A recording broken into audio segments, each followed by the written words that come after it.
श्रीपद्मिनीशमरुणोज्ज्वलकान्तिमन्दं मौनेन्द्रवृन्दसुरवन्दितपादपद्मं नीरेशसम्भवमुकुन्दव शिवस्वरूपं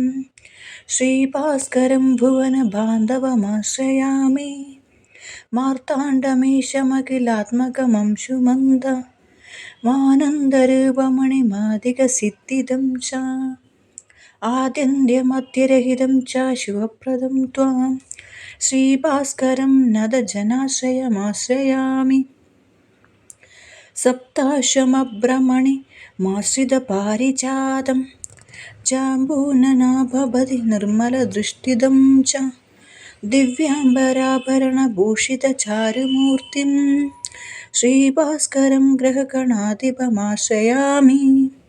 पापार्तिरोगभयदुःखहरं हरशरण्यं संसारगाढतमसागरतारकं च हंसात्मकं निगमवेद्यमहस्करं त्वां श्रीभास्करं कमलबान्धवमाश्रयामि प्रत्यक्षदैवजलात्मकमच्युतं च भक्तप्रियं सकलसाक्षिणमप्रयेमं सर्वात्मकं सकललोकहरं प्रसन्नं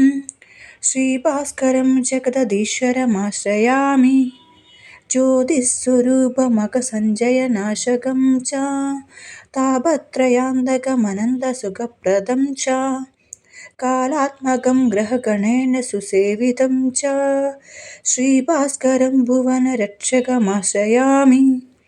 सृष्टिस्थितिप्रलयकारणमीश्वरं च दृष्टिप्रदं परमतुष्टिमाश्रितानाम्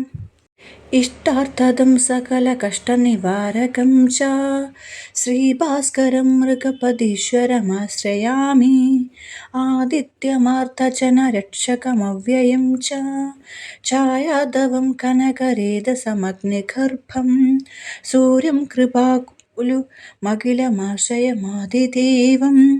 लक्ष्मीनृसिंहकविपालकमाश्रयामि श्रीभास्कराष्टकमिदं परमं पवित्रं यत्र श्रुतं च पठितं सततं स्मृतं च तत्र स्थिराणि कमलाप्तकृपाविलासैः दीर्घायुरर्थफलवीर्यसुधाधिकानि।